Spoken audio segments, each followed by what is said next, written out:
আমরা আজকে সন্ধ্যায় আনুমানিক 6:30 থেকে 6:55 পর্যন্ত আমরা একটা খবর পাই।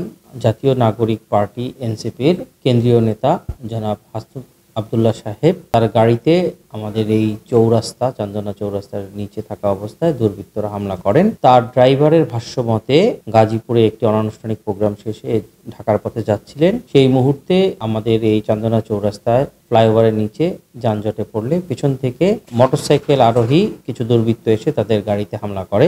এ সময় হাসনাত আব্দুল্লাহ গাড়িতেই ছিলেন। পরবর্তীতে এই খবর পেয়ে আমাদের ঊর্ধ্বতন সকল স্যাররা ঘটনাস্থলে উপস্থিত হয় এবং আমরা নিজেরাও সেখানে উপস্থিত হই, আমাদের পার্টি উপস্থিত হয়। তখন হাসনাত আব্দুল্লাহ সাহেবের সাথে আমরা কথা বলি।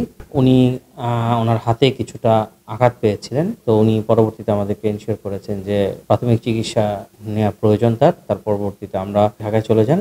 আর এই ঘটনার পর আমরা আমাদের গাজীপুর মহানগরের সম্মানিত কমিশনার মহোদয়ের নির্দেশে আমরা মাঠে নেমেছি। সকলে গোয়েন্দা থানা পুলিশ সবাই একসাথে কাজ করছে এবং সবাই মিলে এই ঘটনার পিছনে যে সকল দুর্বৃত্তরা জড়িত রয়েছে তার কারণ অনুসন্ধান করছে এবং প্রকৃত দোষী ব্যক্তিদের খুঁজে বের করার জন্য মাঠে সবাই কাজ করছে। আচ্ছা, এই ঘটনায় এখন পর্যন্ত আমরা 3 জনকে আটক করেছি। আমরা তাদের সাথে কথা বলছি, তাদের সাথে কথা বলে আরো তথ্য নেওয়ার চেষ্টা করছি, যাচাই বাছাই করা হচ্ছে।